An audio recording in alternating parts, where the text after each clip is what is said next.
बोले तो पूनम और अक्षय दोनों ही अनजान होंगे बराबर। दोनों ही अनजान थे। उनकी शादी दोनों के परिवार वालों ने मिलकर पक्की की। दोनों ही मिडिल क्लास परिवार से थे। अभी अरेंज मैरिज है तो देखने दिखाने की प्रोसेस तो होगी ही। 15 अक्टूबर की यह बात है। अक्षय और उसके माँ पापा के साथ पूनम को देखने आए थे। पूनम एक काफी सुंदर लड़की थी। अक्षय को वह पहली नजर में ही बहुत पसंद आई। उसने पूनम को रिश्ते के लिए हाँ कहा और पूनम से भी पूछा तुम्हारा क्या निर्णय है, क्योंकि तुम्हारा निर्णय ज्यादा महत्वपूर्ण है। पूनम ने भी तुरंत हाँ कह दिया और बाद में दोनों की शादी की तारीख पक्की की गई। बहुत धूम धड़ाके के साथ दोनों की शादी कर दी गई। उनकी शादी अक्षय के घर पर हुई। अक्षय का घर शहर के एक BHK घरों जीत था। शादी की सारी विधि खत्म हुई। बाद में दोनों अपने रूम में फ्रेश होकर अपने कपड़े बदल कर आते हैं। दोनों की वह शादी की पहली रात थी। अक्षय धीरे से पूनम को आवाज देते हुए बोलता है, आज से हमारी नई जिंदगी की शुरुआत है। ऐसा बोलकर पूनम को गले लगाने की कोशिश करता है, पर पूनम उस पर चिल्लाती है और बोलती है तुम मुझे जरा भी पसंद नहीं हो और मैं तुमसे प्यार भी नहीं करती, इसलिए मेरी तरफ से तुम कोई भी उम्मीद मत करना। अक्षय उसकी बातें सुनकर हैरान हो गया, पर हिम्मत करके उसने पूनम को पूछा, पूनम अगर ऐसा ही था तो तुमने मुझसे शादी क्यों की? मैंने तुम्हारे साथ जबरदस्ती नहीं की थी, मैंने पूछा भी था तुम्हें, फिर तभी क्यों नहीं कहा मुझे? इस बात पर पूनम बोली, मुझे कुछ मत पूछो, 2-3 महीने एडजस्ट करो और उसके बाद हम डिवोर्स लेकर अलग हो जाएंगे। ये सुनकर अक्षय को धक्का लगा। उसने पूनम को समझाने की बहुत कोशिश की, पर उसने अक्षय की कोई भी बात नहीं सुनी और वो उसके निर्णय पर डटी रही। अक्षय उसे बोला, ठीक है, तुम्हें यही ठीक लगता है तो यही करेंगे, पर मेरी एक बात मानोगी क्या? पूनम बोलती है, क्या? अक्षय बोलता है कि एक छोटी सी मदद करोगी। जब तक माँ पापा यहाँ है तब तक तुम यहीं पर रहोगी। एक बार वह गांव चले गए तो फिर सब तुम्हारे मुताबिक होगा। वह भी तैयार हो गई इस बात पर और दोनों सो गए। हर रोज का दिखावा उनका चालू था। माँ पापा के सामने पति पत्नी की तरह रहना उनको समझ में नहीं आई, इसलिए उनके सामने नाटक करना। ऐसे करते करते दिन खत्म होने लगे। दोनों ही नौकरी करते थे, फिर रोज के टाइम टेबल के अनुसार अपना अपना काम खत्म करके काम पर जाना। अक्षय रोज पूनम से प्यार से बोलने का प्रयास करता था, पर पूनम अक्षय को अनदेखा करती थी, क्योंकि पूनम की एक ही इच्छा थी कि उसको जल्दी शादी नहीं करनी थी। घर के लोगों का मन उसे नहीं दुखाना था, इसलिए वो शादी करने के लिए तैयार हुई। पर शादी करने के बाद भी वो फिर से अकेली रहने का विचार करती थी, क्योंकि उसे खुद की लाइफ किसी के साथ शेयर नहीं करनी थी। जैसे तैसे उसके दिन धकेल रही थी। अक्षय मात्र उसे हमेशा अपनी पत्नी का दर्जा देने का प्रयास कर रहा था, पर पूनम कभी भी अक्षय को पति का दर्जा नहीं देती थी।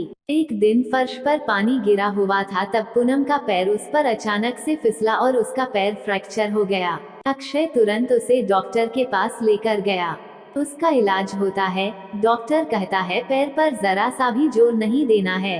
उसकी काफी देखभाल करने के लिए बोलते हैं। फिर क्या, अक्षय उसका बहुत ख्याल रखने लगा। हर रोज उसके पैर की मालिश करता था। उसका पैर फ्रैक्चर होने के कारण उसे ठीक से खड़ा भी नहीं हुआ जा रहा था। घर के काम और खाने की जिम्मेदारी अक्षय पर आ गई थी, पर अक्षय को तो पहले से ही ये सब की आदत थी। इस वजह से उसे कोई दिक्कत नहीं थी। अक्षय रोज खाना खुद ही बनाया करता था। उसके माँ पापा भी उसे थोड़ा घर काम में मदद करते थे।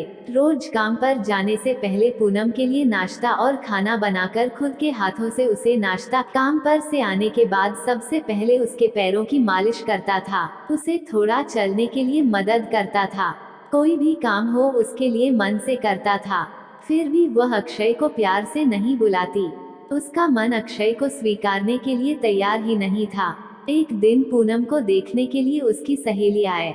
उनकी बातचीत चालू थी, तब अक्षय दोनों के लिए नाश्ता बना कर लाया। फिर वो पूनम से बोला, मैं जरा मार्केट से हो आता हूँ, थोड़ा सामान लाना है, तुम दोनों को कुछ चाहिए तो बता दो। पूनम बोलती है, नहीं अभी कुछ नहीं चाहिए, तुम जाकर आओ। पूनम की सहेली को अक्षय को ऐसे नाश्ता लाते देखकर धक्का लगा। उसने पूनम को पूछा, पूनम, घर के काम सब तुम्हारा पति ही करता है क्या? हाँ, वही देखते हैं। मेरा पैर फ्रैक्चर होने के बाद से पूनम की सहेली पूनम को बोलती है कि तुम बहुत खुशनसीब हो जो तुम्हें इतना प्यार करने वाला पति मिला। पूनम के चेहरे पर मात्र प्रश्न चिन्ह था। तभी पूनम बोली, इसमें इतना खुशनसीब होने जैसा क्या है? उसकी सहेली बोली, अरे मेरा पति मुझे पूछता तक नहीं है कि कैसी हो तुम, खाना खाया कि नहीं, और मेरे पति ने आज तक कभी मुझको चाय तक नहीं पिलाई। मुझे भी लगता था मेरे पति भी मेरा ख्याल रखे, ज्यादा कुछ नहीं, पर प्यार भरे शब्द ही बोले तो बहुत होता मेरे लिए। बहुत इच्छा होती है यार, पर इसके बजाय मुझे हमेशा निराशा ही मिली। बहुत मन दुखता है मेरा यार। ये सब सुनकर पूनम विचार में डूब गई। उसके मन में अक्षय के प्रति प्यार जगने लगा। अक्षय का प्यार उसकी आंखों के सामने आने लगा। वो उस पर जान छिड़कता है, यह उसे समझने लगा। अभी धीरे धीरे पूनम को भी अक्षय से प्यार होने लगा था। वो उस पर विश्वास करने लगी थी। अक्षय के मन पर मात्र एक ही डर था कि माँ बाप गांव गए तो हमारा डिवोर्स हो जाएगा, पूनम मुझे छोड़कर चली जाएगी और समाज में मेरी इज्जत कम हो जाएगी। तभी माँ पापा अक्षय को बोलते हैं कि अभी हमें गांव जाना चाहिए, थोड़े दिन रहकर खेती वगैरह करके आते हैं। अक्षय उनको जाने नहीं देना चाहता था और उनको डिवोर्स के बारे में भी बता नहीं सकता था। अक्षय सोच रहा होता है कि अभी पूनम को सब कैसे पूछे, कैसे बोलूं उसके साथ। ऐसे सोचते सोचते ही सो जाता है। सुबह उठता है तो देखता है कि पूनम बहुत जल्दबाजी में थी। वो जॉब पर जाने के लिए निकलती है। तब जाते जाते पूनम बोली कि अक्षय टिफिन बना कर रखा है, लेकर जाना, कपड़ों को इस्त्री करके रख दिया है और नाश्ता भी करके जाना, और हाँ आज घर पर जल्दी आना, ये बोलकर निकल गई। अक्षय मन में ही सोचने लगा कि जिसने आज तक एक गिलास पानी तक दिया नहीं, आज अचानक ऐसे उसने इतना सब कैसे किया। अक्षय का मन बहुत अशांत हुआ हो गया। वह भी सब काम करके ऑफिस के लिए निकल गया। उसके मन में बस इतना ही चालू था कि आज हमें डिवोर्स के बारे में बोलना है। शाम का वक्त होता है। पूनम के बताने के अनुसार अक्षय जल्दी घर आता है। पूनम ने खाना बनाकर सब काम निपटा कर रखे था। घर पर आते ही उसे चाय देती है। ये सब अक्षय के लिए नई बात थी। चाय पीते पीते अक्षय धीरे से पूनम को पूछता है, पूनम तुम ठीक तो हो ना? तुमने निर्णय तो लिया ही होगा ना? मुझे छोड़कर जाने वाली हो इसीलिए सब कर रही हो ना?